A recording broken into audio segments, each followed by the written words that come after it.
గత సంవత్సరం బడ్జెట్ లో చెప్పిన కొన్ని విషయాలు పరిశీలిద్దాం. పేజ్ నంబర్ 15 అధ్యక్ష.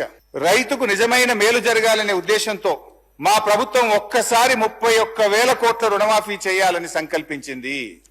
ఇప్పటికే ఇచ్చిన మాట ప్రకారంగా 2 లక్షల రుణమాఫీకి అవసరమైన 31,000 కోట్ల రూపాయలను సమీకరించుకున్నాం.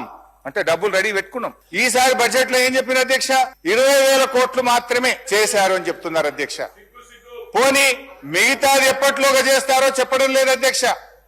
ఇంకా ఆ ఉపన్యాసంలో బట్టి గారు ఎంత దూరం పోయి మమ్మల్ని విమర్శించిందంటే అధ్యక్ష, సిగ్గుచేట అధ్యక్ష.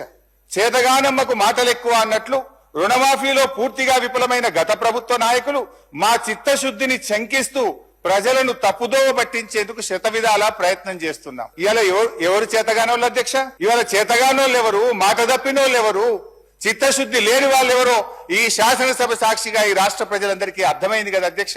ఏమైంది 31,000 కోట్లు నిధులు సమీకరించుకున్నామని మీ ప్రసంగంలో చాలా గట్టిగా చెప్పారు కదా, ఏమైంది బట్టి గారు అని చెప్పి నేను అడుగుతా ఉన్నా.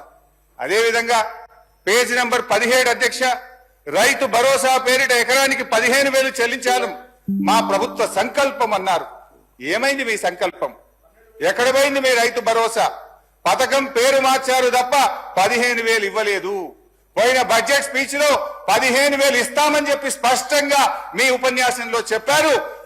వానకాలం ఎగబెట్టిండ్రు, యాసంగికి 12,000 అన్నారు. ఆ 12,000 కూడా సగం మందికి కూడా ఇవ్వని పరిస్థితి ఉన్నది అధ్యక్ష. అధ్యక్ష పేజ్ నంబర్ 27 అధ్యక్ష.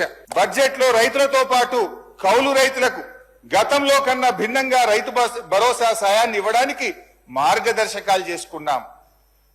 కౌలు రైతులకు రైతు బీమా కూడా ఇస్తాం. ఎంత గొప్పగా చెప్పిండ్రు అధ్యక్ష.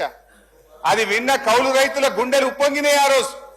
కానీ ఇవాళ అదే కౌలు రైతుల గుండెలు ఔసిపోతున్నాయి అధ్యక్ష. ఎందుకు ఇప్పుడు ఏమంటున్నారంటే రైతులు కౌలు రైతులు మీరే ఇద్దరు చూసుకోవాలని చెప్పి వ్యవసాయ మంత్రి గారు సెలవిచ్చారు అధ్యక్ష. కౌలు రైతుల బీమా గురించి అయితే మొత్తానికే మర్చిపోయింది అధ్యక్ష. ఈసారి బట్టి గారి బడ్జెట్ లో కౌలు రైతుల ప్రస్తావనే లేకుండా పోయింది అధ్యక్ష.